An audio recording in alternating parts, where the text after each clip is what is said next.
மகாபாரதத்தில் பலரும் அறியாத ஒரு செய்தி ஒன்று உள்ளது. அது என்னவெனில், மரணப்படுக்கையில் இருந்த துரியோதனனுக்கும் பகவான் ஸ்ரீகிருஷ்ணருக்கும் நடந்த உரையாடல்தான் அது. இந்தியாவின் அசைக்க முடியாத பொக்கிஷங்களில் ஒன்று மகாபாரதம். பாண்டவர் மற்றும் கௌரவர்களுக்கு இடையே நடந்த இந்த மாபெரும் போரின் இறுதியில் அதர்மம் அழிக்கப்பட்டு தர்மம் நிலைநிறுத்தப்பட்டது. அதற்கு இரு தரப்பினரும் எண்ணிலடங்கா உயிர்களை பலி கொடுத்தனர். மகாபாரதத்தில் இருந்த ஒவ்வொருவரும் நமக்கு ஒரு வாழ்க்கை பாடத்தை உணர்த்துகிறார்கள். மகாபாரத போருக்கு பலர் காரணமாக இருந்தாலும் அதில் முக்கிய காரணம் துரியோதனன்தான். துரியோதனனின் அகம்பாவமும் அரியணை மீது அவன் கொண்டிருந்த மோகமுமே பாரத போர் என்னும் பேரழிவிற்கு காரணமாய் அமைந்தது. போரின் இறுதி நாள் மகாபாரத போர் இறுதி கட்டத்தை நெருங்கி கொண்டிருந்த சமயம் பாண்டவர்களின் தரப்பில் பெரிய இழப்புகள் ஏற்பட்டிருந்தது.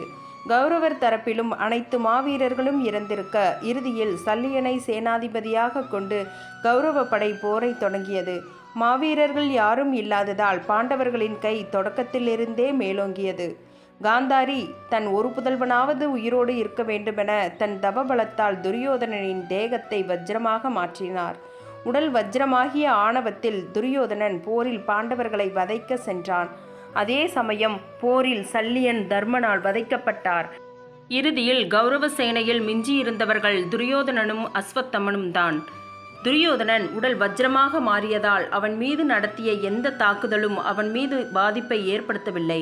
அர்ஜுனனின் அம்புகளால் கூட துரியோதனனை தடுக்க இயலவில்லை. இறுதியில் பீமனும் துரியோதனனும் கதாயுதத்தில் ஈடுபட்டார்கள்.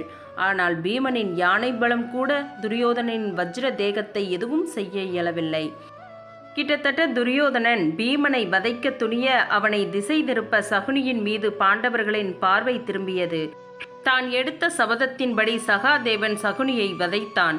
சகுனியின் மறைவால் நிலைகுலைந்த துரியோதனன் பீமனை வதைக்க மீண்டும் போர்க்களத்திற்கு சென்றான்.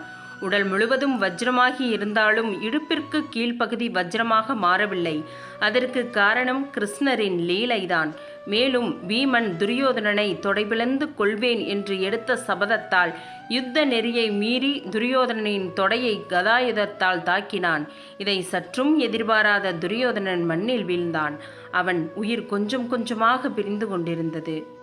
மரணப்படுக்கையில் துரியோதனன் தொடைவிலக்கப்பட்டு குருதி வழிந்தோட தன் உயிர் பிரிவதை தன் கண்ணாலேயே பார்த்து கொண்டு மரணப்படுக்கையில் நரக வேதனையில் கிடந்தான்.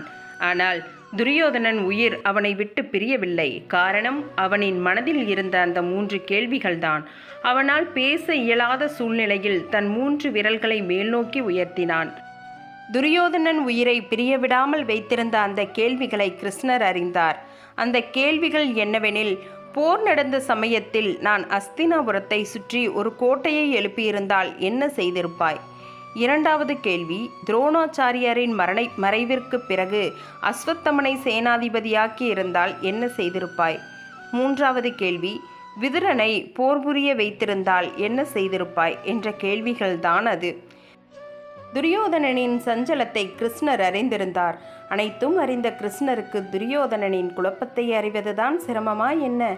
எவ்வளவுதான் துரியோதனன் கெட்டவனாய் இருந்தாலும் அவன் படும் துயரத்தை கிருஷ்ணரால் பார்த்து கொண்டிருக்க முடியவில்லை. எனவே அவனின் கேள்விகளுக்கு பதிலளிக்க முன்வந்தார். துரியோதனன் அருகில் வந்த கிருஷ்ணர் அவனை கருணையுடன் பார்த்து அவனின் கைகளை ஆதரவாய் பற்றி, துரியோதனா, உனது கேள்விகளுக்கான பதில்கள் இதுதான் என்று கூறி பேசத் தொடங்கினார். ஒருவேளை நீ அஸ்தினாபுரத்தை சுற்றி கோட்டை எழுப்ப முயன்றிருந்தால் நான் நகுலனை அஸ்தினாபுரத்திற்கு அனுப்பியிருப்பேன். பாண்டவர்களில் ஒருவரான நகுலனை பற்றி நமக்கு அதிகம் தெரிவதில்லை.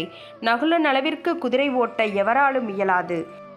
மழை பெய்யும் போது ஒரு துளி விழுந்து அடுத்த துளி விழுவதற்குள் நனையாமல் நகரும் அளவிற்கு வேகமாய் குதிரை ஓட்டும் அளவிற்கு திறமையானவன் நகுலன். ஒருவேளை துரியோதனன் அஸ்தினாபுரத்தை சுற்றி கோட்டை எழுப்ப முயற்சி செய்திருந்தால் கிருஷ்ணர் நகுலனை அஸ்தினாபுரம் நோக்கி அனுப்பி அந்த கோட்டையை தகர்த்தெறிந்திருப்பேன் என்று கூறினார். அஸ்வத்தமன் ஒருவேளை சேனாதிபதியாக நியமிக்கப்பட்டிருந்தால் நான் தர்மனை கோபப்பட வைத்திருப்பேன் என்று கூறினார். ஏனெனில் தர்மரின் கோபம் எதிரில் நிற்கும் எவ்வளவு பெரிய மாவீரனையும் எரித்து சாம்பலாக்கிவிடும். மூன்றாவது கேள்விக்கு கிருஷ்ணர் கூறிய பதில் என்னவெனில், ஒருவேளை விதுரர் போர் புரிய தொடங்கியிருந்தால் நான் ஆயுதம் ஏந்தி போர் புரிய தொடங்கியிருப்பேன் என்றார் கிருஷ்ணர். துரியோதனன் தான் மனதில் இருந்த கேள்விகளுக்கு கிருஷ்ணர் கூறிய பதிலால் நிம்மதியுற்றான். தன் மன சஞ்சலங்கள் நீங்கிய மகிழ்ச்சியில் தன் உயிர் நீத்து வீர சொர்க்கம் நோக்கி சென்றான். இதுபோன்ற சுவாரஸ்யமான தகவல்களை தெரிந்து கொள்ள நம்ம சேனலை சப்ஸ்கிரைப் செஞ்சிடுங்க. ஆதரவு தெரிவித்த அனைவருக்கும் நன்றி.